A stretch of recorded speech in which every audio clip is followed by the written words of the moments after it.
I'm going to take you on a journey. It's 1888 and 12 men sit in a pub and decide we're going to make football happen.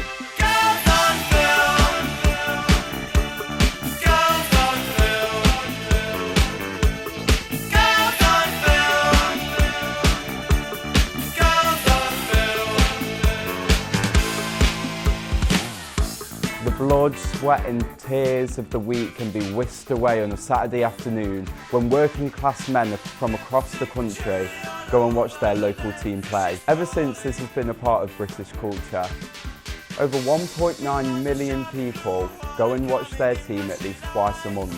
From this we have received celebrities like Wayne Rooney and David Beckham, Gary Neville and even Steve Bloomer back in the day. Where do you want to go if you want a loaf of bread? Asked Brian Clough in his autobiography.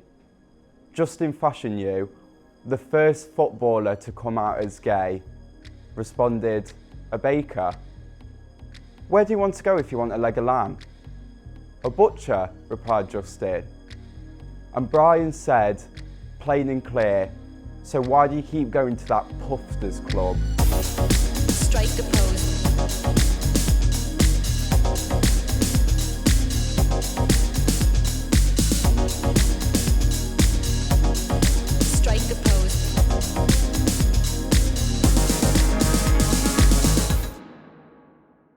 Comments like this made Justin kill himself in the late 90s. This started a conversation of how terrible homophobia is in the sport. Nowadays, we have things like Pride in Football that try and combat homophobia. To learn more, I spoke to Rishi Madlani, a co-chairman of Pride in Football. Yeah, sure. So Pride in Football is the umbrella group of LGBT fan groups. So we were 5-6 members just 5-6 years ago, and that's really grown to now over 50 members, including Proud Rams, who we hope to have as a member once that's up and running. And the idea is that we can actually share best practice, we learn from each other and use the healthy competition of football to encourage each other.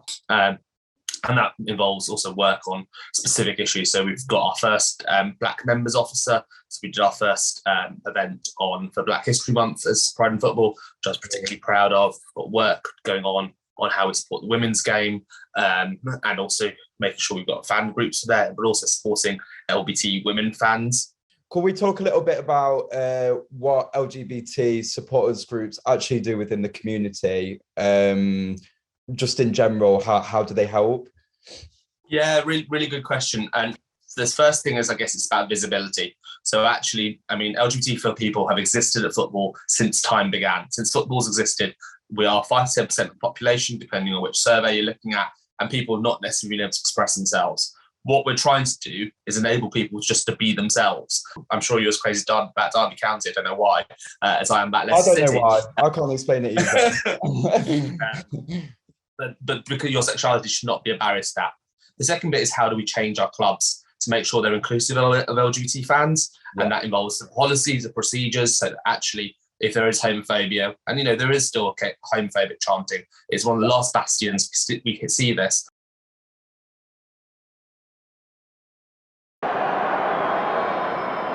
Racist and homophobic chants have become more common in Russian football as the country prepares to host the World Cup. That's according to the annual report from the Anti-Discrimination Fair Network and the Moscow-based Sova Center. Racism does exist in Russian football. There's nothing to argue over here. It is expressed through swastikas, Celtic crosses or other symbols that come from the neo-Nazi community. We see it worse on social media, but how do the clubs tackle that? Football's a real force for good, can be a force for good, sorry. It's not always a force for good. And if we can use, firstly, by enabling people, primarily our cause is to allow people to just be themselves. But actually, it would be great to help to improve society to be more equal and fair for all. I've probably had a season ticket about 12 years now.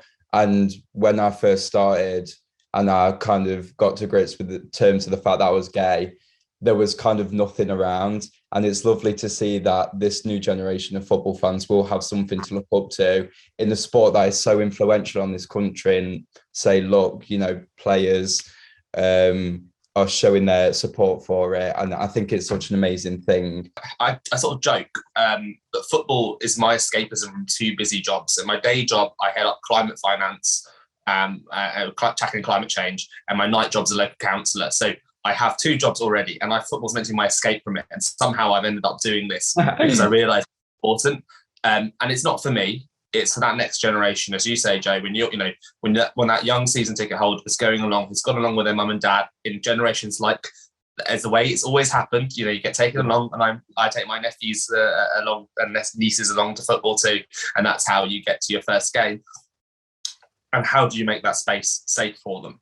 Now, the dream is that I don't have to do this role. I can go and sit in the East Stand and just enjoy football, chat rubbish to Lewis next to my left and Chris in front of me, and not give a damn.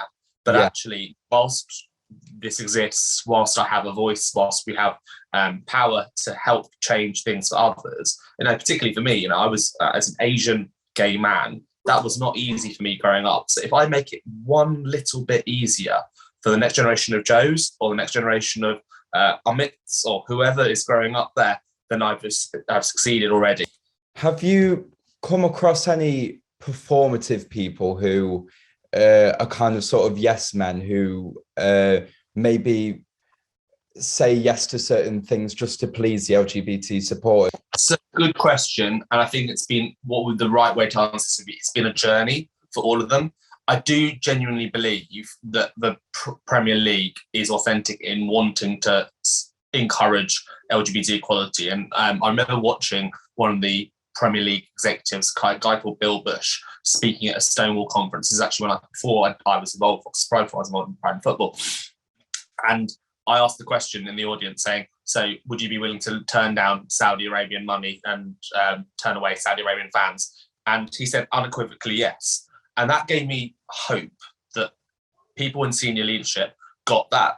Certainly our international footballing authorities such as UEFA and FIFA are not fit for purpose on this. They're absolutely failing on this.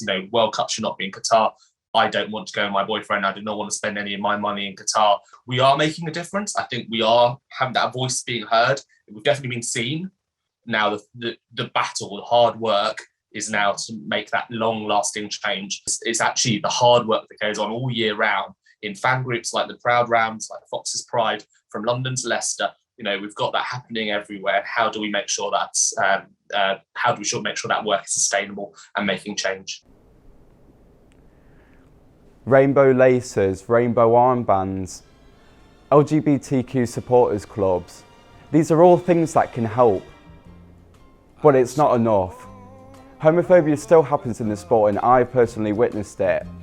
I remember being a young lad, wanting to play football, left back, a great left foot, but I felt uncomfortable, and I knew I was different, I just didn't know what. But the other boys in the club made it abundantly clear. Things like this can stop people from reaching their potential. So can homophobia ever be removed from the sport? And it's an open question, because I don't think we'll ever know.